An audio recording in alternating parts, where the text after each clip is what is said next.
चलेंगे अब हम स्टार्ट करते हैं ट्यूमर मार्कर्स। तो ट्यूमर मार्कर्स क्या हैं? These are biochemical substances which can be detected in serum और excise tissue of patient and related with presence of tumour. Tumour marker मतलब बायोकेमिकल सब्सटेंसेस हैं जो कि सीरम में या एक्साइज टिश्यू ऑफ पेशेंट में आप डिटेक्ट कर सकते हैं और ये ट्यूमर की प्रेजेंस से रिलेटेड होते हैं। तो ट्यूमर मार्कर की वैरायटी होती है, सेल सरफेस एंटीजन भी हो सकते हैं, एंजाइम्स, हार्मोन्स, साइटोप्लाज्मिक प्रोटीन्स, कुछ भी हो सकते हैं। ठीक है, ये प्राइमरी मोडेलिटी नहीं है डिजीज़ को डायग्नोस करने के लिए कि आपको ट्यूमर मार्कर अगर पॉजिटिव आ गया तो आपको वो कैंसर है, डिजीज़ है। लेकिन ये है कि ये एक डायग्नोसिस को सपोर्ट करते हैं, आपको लीड करते हैं, आपको क्ल्यू देते हैं डायग्नोसिस की तरफ। और इनमें से मोस्ट स्पेसिफिक भी नहीं है। अगर एक ट्यूमर मार्कर आपको मिल रहा है ना, तो ज़रूरी नहीं है को एक ही कैंसर के लिए हो, वो 2-3 कैंसर को भी वो मतलब स्पेसिफाई कर सकता है। तो स्पेसिफिक नहीं है, मतलब एक ट्यूमर मार्कर आपको मिल गया है तो आप कहेंगे कि बस इसको ये कैंसर है, लेकिन आपको ये सपोर्ट ज़रूर करते हैं डायग्नोसिस के लिए। और ये ट्यूमर मार्कर जो है ना, ये बायोप्सी में भी चेक हो सकते हैं। जैसे कि आप एक एक्सरसाइज करते हो एक टिश्यू, तो आप बायोप्सी करवाते हो। और सेटोलॉजिकल स्पेसिमेन में भी ये आपको मिल सकते हैं, जिनको इम्यूनोहिस्टोकेमिकल मार्कर कहते हैं। जैसे कि बी सेल नियोप्लाज्म जो है उसमें आपको CD20 मिलता है, गिस्ट में सी किट, और ब्रेस्ट कार्सिनोमा में एस्ट्रोजन रिसेप्टर और प्रोजेस्टेरोन रिसेप्टर। ट्यूमर मार्कर्स की वैल्यू क्या है, यूज़ केस क्या है? एक तो ये अगर आप एक थेरापी दे रहे हैं ना, तो उसके रिस्पांस का आपको पता चलता है।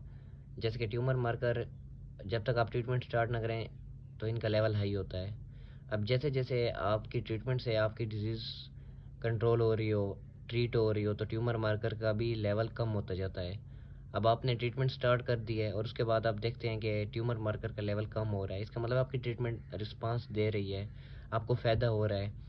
आपने ट्रीटमेंट स्टार्ट कर दिया और ट्यूमर मार्कर का लेवल हाई है, इसका मतलब आपको फ़ायदा नहीं हो रहा। सो रिस्पांस टू थेरापी को भी डिटरमाइन करते हैं और इंडिकेट करते हैं रिलैप्सेस ड्यूरिंग फॉलोअप।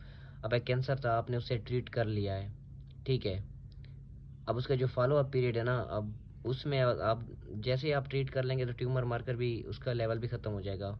अब 3 महीने बाद आप फॉलोअप कराते हैं और ट्यूमर मार्कर जो है ना उनका लेवल हाई होता है, इसका मतलब है वो दोबारा रिलैप्स, मतलब वो दोबारा हो गया है कैंसर आपको।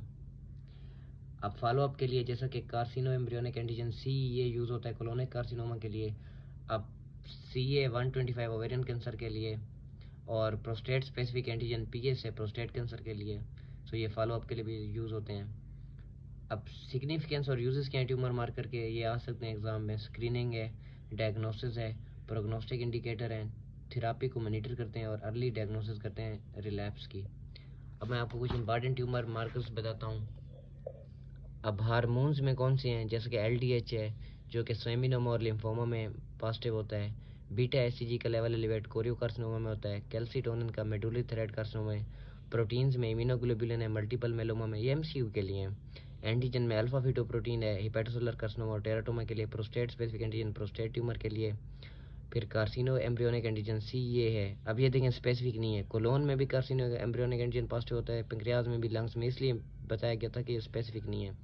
CA-125 ओवेरियन कार्सिनोमा के लिए, CA-19-9 ये पेंक्रियाटिक ट्यूमर के लिए भी, और कोलेंजियो कार्सिनोमा यानी कि जो आपकी बाइल डक्ट्स हैं ना उनके कैंसर में भी ये पॉजिटिव होता है। सो ट्यूमर मार्कर हमने पढ़ लिए हैं।